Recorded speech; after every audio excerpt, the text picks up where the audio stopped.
Kung kasamahan nyo na mismo sa loob ng bahay ang tamaan ng AH1N1, mabilis may papasa ang virus dahil kayo ay nasa tinatawag na close contact zone o ang distansyang 6 na talampakan o 1.8 meters. Kaya payo ng US Center for Disease Control and Prevention at Department of Health, agad ihiwalay ng kwarto at palikuran ng taong may AH1N1. Ang isang merong AH1N1 ay bumahin o umupo at ikaw ay nasa harap niya sa isang tipan lamang ang layo mo. So yung respiratory droplet, okay, babagsak sa'yo, mahihinga mo yon, maaari kang mahawa. Araw-araw linisin ang palikuran ng disinfectant. Labahan ang bedsheet, kumot at pundang ginamit ng may sakit bago ipagamit sa iba. Ihiwalay ang damit at pinagkainan nito.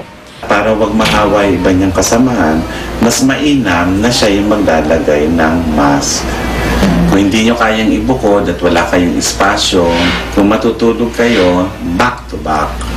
Kung lalabas ang may sakit sa common areas tulad ng sala at komedor, pagsuotin siya ng mask. Palagyan punasan ng mga lamesa at doorknobs na maaaring pamugaran ng bakterya na nabubuhay ng mahigit sa 2 oras. Maliban sa paghugas ng kamay, iwasang hawakan ng mata, ilong o bibig. Sa mga ito kasi mabilis mailipat ang mikrobyo. Yung kamay mo malalagyan ng mga secretions at hindi ka nagugas ng kamay, nakipagkamay ka sa ibang tao, mahahawa sa kanilang kamay, malilipat.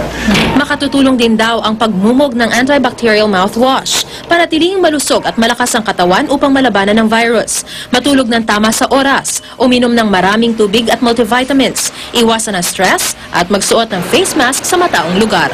Mariz Umali, Nakatutok, 24 Oras.